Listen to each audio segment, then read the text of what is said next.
terribly old-fashioned V12 petrol engine is good for 760 brake horsepower, smashing you from 0 to 62 miles an hour in just 2.9 seconds, and only running out of breath at a prison sentence 217 miles an hour. And the looks, well, they're pretty good too. This is as good as it gets. Oh. And it makes a noise that makes me very, very happy.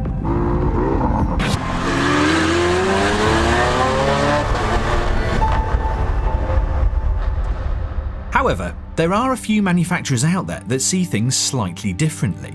But can they really compete with this? The style, the power, the prestige, the general supercariness. The Evija. The most powerful production car proposed so far, anywhere, ever. 1,973 brake horsepower. 2.5 times the power of the Lamborghini, 3 and a bit times the price, at 1.5 million quid.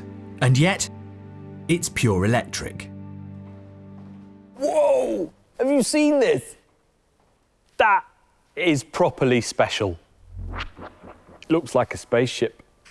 You can actually see the pathway the air takes. It's coming through here, then it gets dragged down the side of the car, and it's actually carved all the way through. The Evija uses 4 electric motors, one for each wheel, to deposit nearly 2,000 brake through to the tyres. But to put that into some sort of perspective, in the late 1980s, supercar daddy the Ferrari F40 made about 475 brake horsepower, so the Evija basically has an F40 per wheel. Or a Bugatti Veyron per axle. Tell me again how electric cars can't compete. This is the Pininfarina Battista, designed and built by the legendary Italian design house, and it looks like a hypercar should. Pretty good. It's low, it's wide, it's swoopy. Is this the EV supercar we've been looking for? Well, it's got the horsepower, nearly 1,900 brake horsepower of pure electric grunt. There's a 120 kilowatt battery that gets this car from 0 to 62 miles an hour in under 2 seconds, and only 150 will be built. Battista is going to produce 1,900 horsepower. I think what's important about that is that it delivers a 0 to 60 time of less than 2 seconds. It's faster than the Formula 1 car. But actually, interestingly, because it has a large battery pack, you'll also get up to 500 kilometers range. Will it be a track weapon? Well, it'll certainly be quick on track, certainly in a straight line. This is a really important moment in time. Designing an EV doesn't mean you have to do something left field anymore. It means that actually it's the mainstream and people are accepting it's the future. Rimacz's new megacar is pretty much all of the things EV hypercar buyers are looking for. It's got the prerequisite bonkers looks, including very active aerodynamics. That rear wing moves, as does that diffuser, and it's got some serious swoopage.